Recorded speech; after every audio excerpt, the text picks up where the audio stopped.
It's Monday, February 3, and this is your Barbados Today Evening News Update.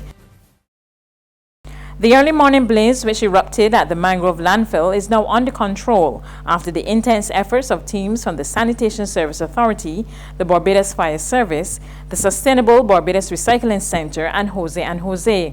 Our Corinne Smith tells us officials are trying to get to the bottom of what caused the latest blaze. For the umpteenth time within a 24-month period, we've seen yet another landfill fire in Barbados. This time it's at the Mangrove Landfill, and it has prompted a massive response from the Barbados Fire Service, the Sanitation Service Authority, and even private waste haulers. But tough conditions, including changing winds, humid conditions, is making their job very, very, very difficult. Early this morning, just before 6 o'clock, there was a loud explosion and then a fire commenced. Our men were on the scene immediately. I'm not sure of the cause of this last blaze, but we could appreciate that within landfills, if we don't have everything right, the possibility of having a fire in a landfill is always there. But we will have to wait till we thoroughly investigate this fire to determine the cause of this one. When you said that, if everything is not right, were there concerns that were brought to your attention before this blaze started?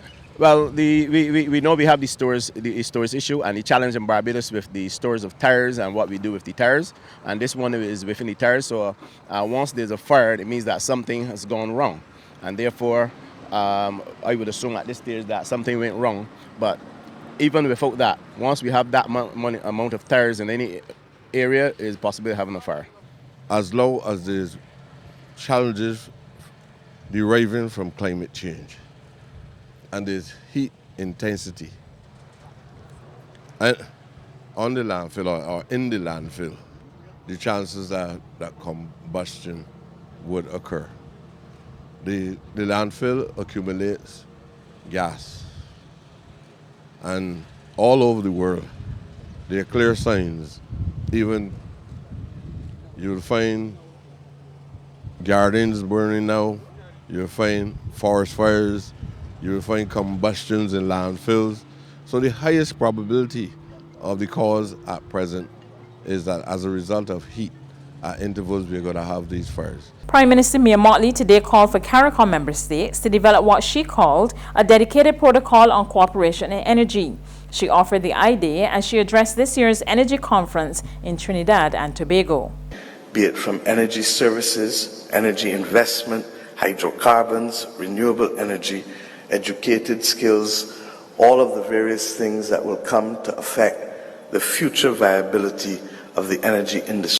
Prime Minister Mottley also endorsed a call from her Trinidad counterpart, Dr. Keith Rowley, for energy matters to be placed squarely on the agenda of regional leaders. She said this was critical given the burden of electricity costs in the region. And when you look at the fact that you are meandering between 20 US cents and 37 US cents to be able to produce electricity, no wonder the IMF has declared that this region is one of the regions that has had their competitiveness completely eroded by the cost of energy.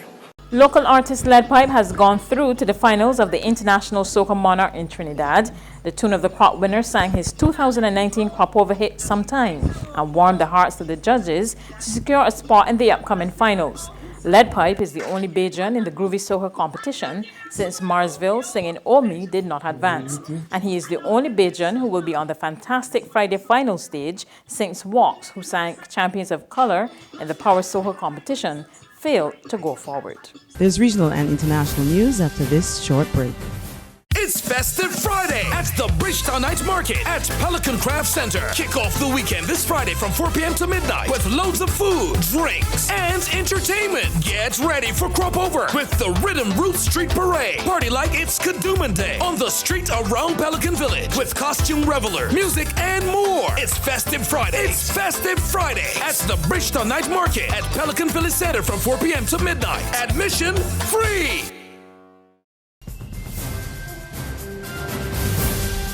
To regional news, Jamaica's Tourism Minister Edward Bartlett says his country has suffered no fallout in visitor arrivals after imposing a ban on travelers from China. Anthony Lugg of Television Jamaica tells us more. But with the government imposing a ban on travel to and from China with immediate effect last week, there were fears that the country's tourism would buckle under that decision. However, Tourism Minister Edmund Bartlett, speaking at the Somerton Division East Central St. James Conference last night, said there's no impact just yet.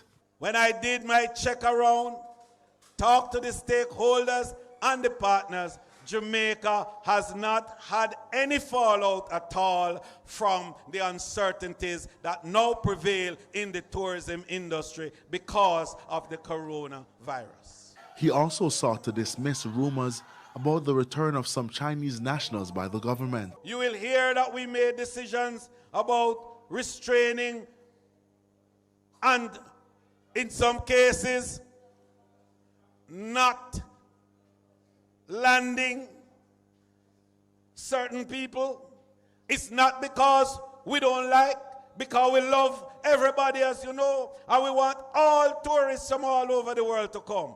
But we have to protect Jamaica, we have to protect the citizens of Jamaica, and we have to protect the other tourists that come into our destination.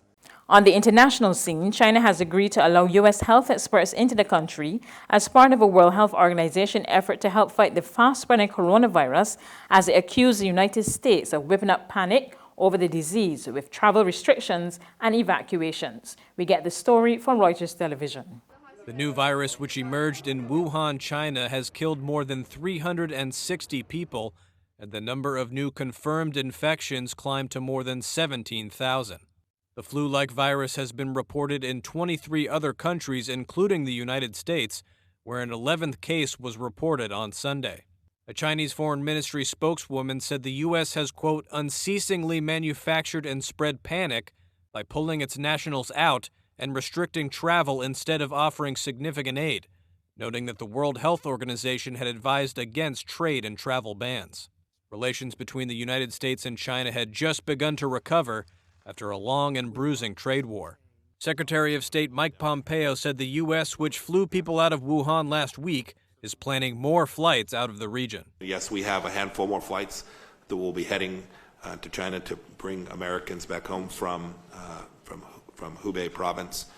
The exact timing of those, we're still coordinating with the Chinese government, but we anticipate that they will happen in the next handful of days, and we'll return those American citizens. We may well end up bringing some citizens back from other countries as well. That's news, but for the very latest, visit our website at www.barbadostoday.bb. You can also subscribe to our e-paper, email updates, or like us on Facebook, and sign up for our breaking news alerts via WhatsApp. We're also on Izumi Media in bus terminals, as well as Screenplay at supermarkets and gas stations near you. You can also hear us on Mix 96.9 FM and Capital Media HD 99.3 FM.